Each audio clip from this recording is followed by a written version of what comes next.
tension mounts at a police roadblock in Kabul, Afghanistan.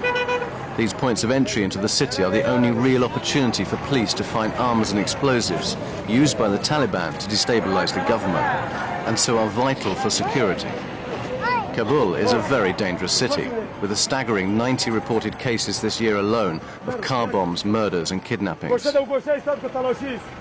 These police checks have a surprise guest though, a German police officer who is on secondment for Berlin to work for EUPOL in Afghanistan. It's Hardy Peth's first day on the job, and he wants to see how Afghan police, who were trained by EUPOL, are coping. EUPOL is just one EU project in Afghanistan, but is an important one as Afghan police officers earn too low salaries to live on and often resort to corrupt practices, resulting in slack security.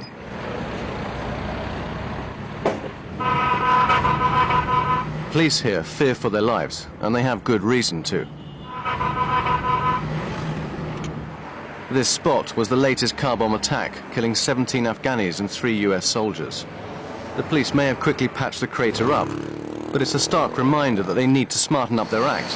Creating security is key, so a delegation of MEPs from Brussels is visiting Afghanistan to see where the EU can increase its support to EUPOL. You have to remember that last year over 1,000 Afghan police officers were killed in this country. Security is important so the government can operate as a going concern and bring about the development that's necessary within this country. The police are hated here. These officers do not wish to even stay stationary for 30 seconds through fear of attack. Life is cheap in Kabul, and many believe that after 6 years of trying to rebuild Afghanistan, NATO forces are struggling to convince humble Afghanis of their optimistic outlook.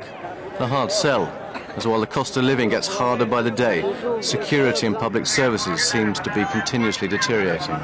It's a delicate balancing act, which NATO forces know could bring the country returning to its old ways so easily. It may be a hard sell, but some European soldiers are having success in changing the way people think and behave towards these NATO forces. As darkness falls in Kabul, insurgents move around and conduct their business more freely. On the other side of town, British soldiers are briefed for their night patrol, which involves scouting a suburb for Taliban activities.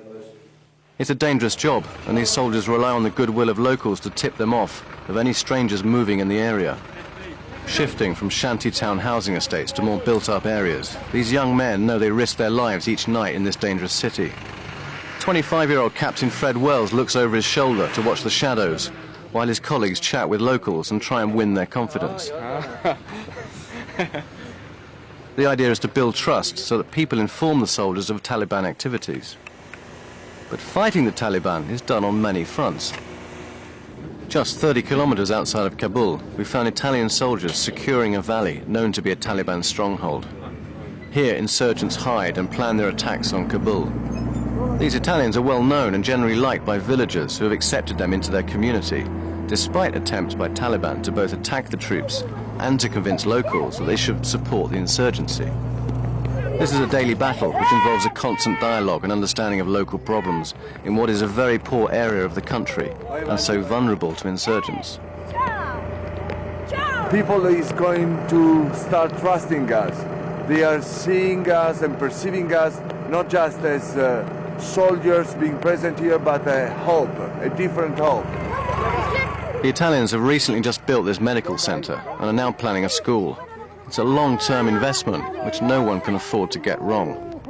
Here, the commander visits a local hero to check which medicines he needs for the sick.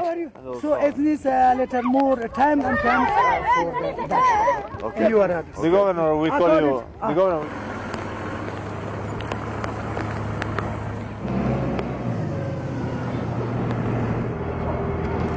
It's a similar story when we catch up with him later, after his men spot part of a rocket left on the side of the road.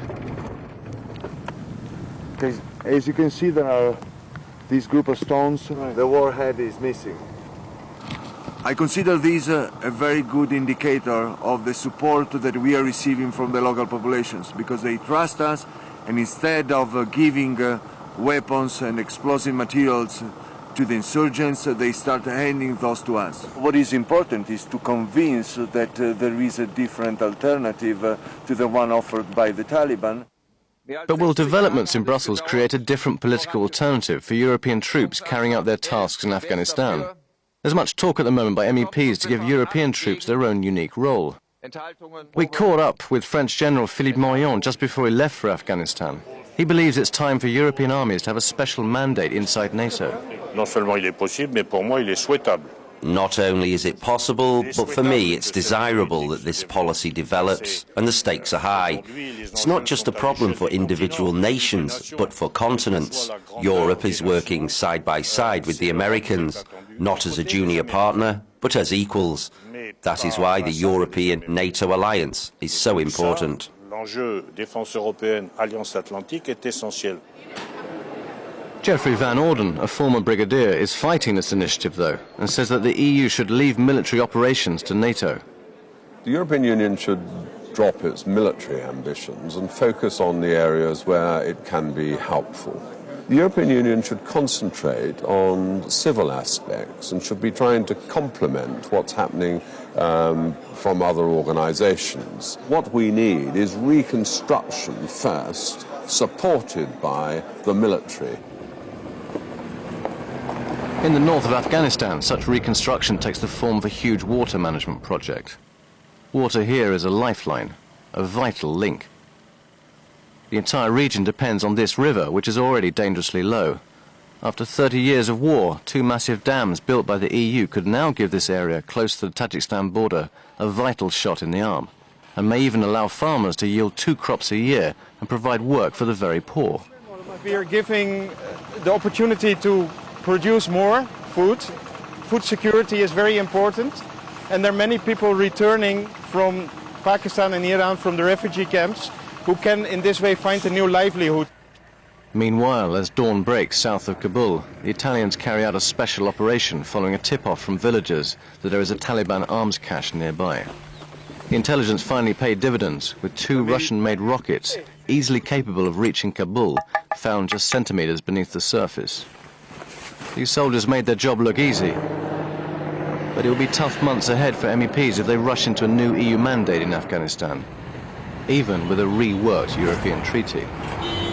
Afghanis are getting poorer by the day, and public services are deteriorating. Brussels could do so much to help build the country's infrastructure, its roads and public health facilities, for example, and even small businesses. Perhaps it's time to simply listen to the man in the street.